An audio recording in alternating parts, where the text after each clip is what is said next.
From the headlines that move us to the plays on the field and the people making a difference. It's news, sports, and stories that keep our communities alive. This is the heartbeat of Tampa Bay. I'm Christopher Ingram. And I'm Sarina Fazan. Thank you so much for joining us, everyone. Sarina, you brought us a wonderful guest today. Amazing. Who works for an organization that you have personally used. Why don't you introduce our guest? Absolutely. This is Erica Leonard with Hope Services. I'm such a huge believer in Hope Services. And Erica, what a blessing to have met you. Thank you so much. It works both ways. Aww. and the people. So we want to get to you, but I think you should tell a little bit about your experience with Haley, whom I know, and maybe some of the others on what you've done with Hope Services. Well, it's thanks to Erica. So Erica brought me Haley, and Haley has been one of the interns that we've had here. We've actually we interviewed her on the show, and she sang for us. She sang for us, yeah. She's so talented She and is. such a joy in our lives. Absolutely. And through Hope Services again. So Erica, can you tell us about the organization Sure. and when we talk about people like Haley, the type of people you help? Sure. So Hope Services has been in business for 23 years. It started in Wesley Chapel, Land O'Lakes area. That's where our headquarters are. The owner of our company is Cindy Bray. She started the company because her daughter suffers from a disability, and she was having trouble finding her places to work. And she said, if I can help her, then I can help so many more people in the organization, in the community. So she's been able to do that, and 23 years later, here we are. We've helped. Wow. I think last year alone, we helped over 1,000 people get jobs. That's fantastic. That's incredible. Through the big hearts of people like Sarina and other businesses around the Absolutely. community, we're going to talk about that and how they can get in touch with you if they would like to employ someone with Hope Services at no cost to them. But tell us a little bit first about who are the typical students, clients, people that you guys serve that you put into these employment situations? Right. So we have a big demographic of students that are in high school. They have to be age 14 to be able to qualify for services. So if they're in high school and they have some sort of a learning disability that's been documented with their school counselor, they can come through us through vocational rehabilitation and get assigned to a job coach like myself to help them find a job. So most of those learning disabilities could be so many different things that we don't even know what they're dealing with half the time. It's just that they learn a little bit differently. Some of them have autism, some have ADHD, some have dyslexia. So we just try to work through an environment that would be suitable for them to help them learn the skills that they're really looking to learn. We also have a lot of adult clients. Maybe they haven't worked in a long time because they suffered a disability, an injury that caused a disability. It caused that transition. Like so a now we're physical trying to, injury even, right? Correct, Like a physical right. injury or... They don't have to be receiving Social Security disability in order to qualify for that. They just have to be diagnosed with something. So we try to help the adults as well. And that is a little bit different program, and we go out just like you or I would go find a job. We try to help them in that way. That's fantastic. And what's so incredible too about Hope Services, I mean, for me, it's such a win-win because it feels so wonderful to be able, to help someone, but how much Hope Services is also helping the employer. Right. I mean, you guys pay the salary We do. and the insurance. Can you explain that Sure. a little bit more? So when I approach businesses, we call it an on-the-job training or something different for the youth. I don't have to get into the acronyms, but an on-the-job training. So essentially, the person could work for a company for free. So Hope Services pays them a salary to be there, which also holds them to the standard of I'm going to show up to work every single day. I'm going to earn that paycheck. We also cover the liability insurance 100%. Wow. So the business is not on the hook for anything. Maybe a uniform shirt, t-shirt. We have a Right. set schedule. We ask that they're treated like everybody else. Huh. And we go over the skills that we want to set in place for that one particular client. And we expect the company to follow through with that. And I love how you phrased it too, that, and there's many ways to phrase it, but you said, think of the person as a volunteer for your company. It is. So give them tasks or whatever you need done, and just look at it as being a volunteer. Absolutely. So usually when I do contact a business, a large organization such as the local aquariums, hospitals, corporate, I always go after the volunteer coordinator. So that's usually who we try to That's contact. where you start. Because it's absolutely no cost to the business. Correct. You pay their liability insurance for the employee, the person who's like the intern that's been Yep. placed. How long is a typical placement last? For the youth, it's sometimes a little bit less than the adults. So I'd say between 10 and 20 weeks for the youth. And then the adults can be 5 to 6 months in some cases. Do you see a lot of them that transition from their place of where they were the volunteer to the employer actually hires them? That is the best conversation we get to have. That's the goal, right? Yes. It's happened numerous times because it's kind of like a trial period. A lot of companies, you get hired on, you've got a 90-day waiting period before they determine if they want to keep you on board, give you insurance, things like that. So we call it a free look. You get a free look, no obligation. I recently had a 27-year-old that works at a thrift store. He did his internship there for almost 6 months, and they just hired him on. Fantastic. Oh, And that's so great. It's amazing. That's so great.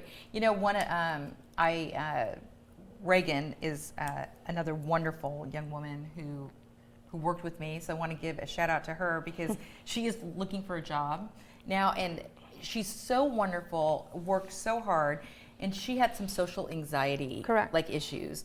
And I hate to call them issues, but trying to like help her get over, come on, you can ask, ask me a question. Let's work on this together. And she preferred to work at home as she was working through the social anxiety, but now she's looking for a job and to go somewhere.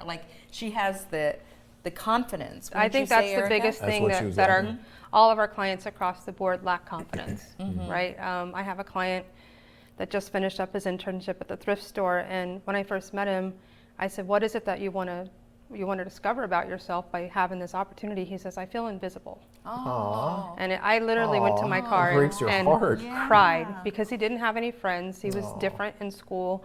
And I said, "Well, you're not going to be invisible anymore." And he worked at this thrift store, the same one that hired on someone else, and had the biggest smile and the most confidence. So I think that's the biggest thing is confidence. That's really cool. They've always been said, you can't do that, you can't do that. Yeah. So just taking away those barriers. Okay, that was heart-wrenching. What is the most, unusual or bizarre job that you filled for somebody? Oh my gosh. Or atypical, if it's not super crazy.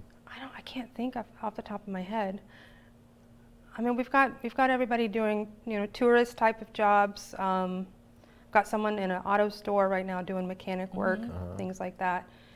I don't know if it's bizarre. It's just. No one worked to be a dolphin trainer at the aquarium or anything. Right. I mean, we've got people at the Clearwater Marine Aquarium and Tarpon Springs Aquarium. That's pretty.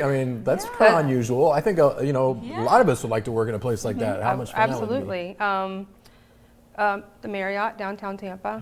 That's I've had people fantastic. working there, 2 different people. So there's no place that's off limits. There's really no place that's off limits, and it's not a one size fits all. So we come across the clients, we get to know them. What are your goals? What are your dreams, aspirations? And we really try to find a place that can build on that. I always explain to my clients, if you put a ladder up against the wall, here's where you are now, you're on the floor. Your dream job is all the way at the top. You can't jump from where you are now all the way to the top unless you're Spider-Man. And they love that analogy. They love that analogy, right? They love comic books. And I said, we can't get there with one giant leap. We have to take those little steps at a time. And what kind of a place, do you want to work in between while we get you your dream job? A lot of them want to be work in wildlife, like park rangers. I said, well, where can we start? Maybe at the animal shelter to kind of see how your comfort level is, multitasking.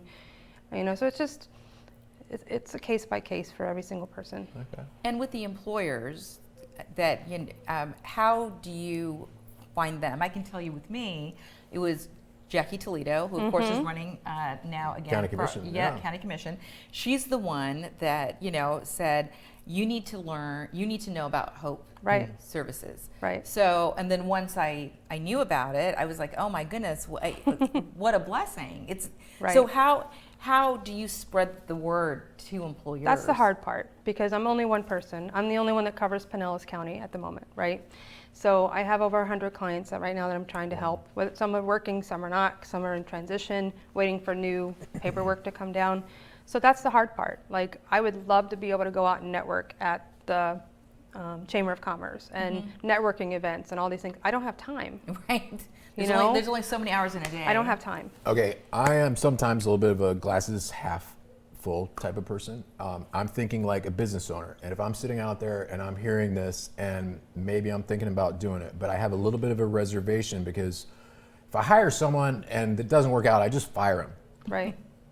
What do you do if one of your clients goes to a placement for a job and the owner, the managers are just like, this isn't working out? What do they do? It happens more often than you think. So we always go in with no obligation. It has to be a three-way agreement that it's working out. So just yesterday I found out that a certain place isn't working out for somebody due to transportation issues. We'll move on to something else. It has to work out for me. I have to know that they're gaining that experience that we talked about. The business owner has to be positive, give me a positive review that they're doing a good job, and the client has to be happy. I mean, it has to be a three-way deal here, or it's not going to work out. So there's no obligation. There's no obligation on anybody's part. If the client comes to me and says, hey, Miss Erica, I've been here for 2 weeks, I'm not feeling this, I have their back no matter what. That's cool. We have a conversation with the owner, the business manager, and we say, what can we do to make this person feel more comfortable? And if there's no resolution, then we move on. Just move on. Absolutely. And how do y'all get your funding? I don't know all the answers You to don't know? that. Okay. Well, I know that vocational rehab reimburses us for the salaries. Right. Okay, so the rest of the funding comes from grants that we do. We do fundraising every April. We have Dance Your Dream Prom for our clients. So we do a lot of fundraising through that. We have a lot of grants that come in. So You answered the being a question nonprofit, perfectly. that's all we can do. No, that's Yeah, great. no, you did answer the question perfectly, because talking to the founder a while back, it is the diligence of really writing those grants or applying for those grants. Yeah. Absolutely. And it's such a great program. Yeah. I mean, it's such a great program. I honestly can't say enough great things about it. I really believe in it, and you're such a wonderful representative, Erica. Thank you. You have such a kind and warm heart, and she really believes in What she's all, doing. yeah, I what do. you're doing. I think it's a God-given gift that I had to do it. Pursue your dream. I absolutely had Yeah. to. That's awesome. All right, if someone wants to learn about becoming a client, someone who's a participant who's placed, or someone is a business owner or manager out there and wants to learn more, where can they go? Right, they can go to our website. It's hopegetsjobs.org. hopegetsjobs.org. Yeah, we're an All right. org now. It's official nonprofit. That's fantastic. That's awesome. Well, we're so glad to have you here today, Erica Leonard. Thank you. Thank you so much for being here, Erica. Absolutely. Thanks. Every story shared Adds another heartbeat to Tampa Bay. from courage to community. We are so proud to tell the stories that keep our community strong. Thanks for watching The Heartbeat of Tampa Bay. What a great organization. It really is. I mean, honestly, it is such a win-win.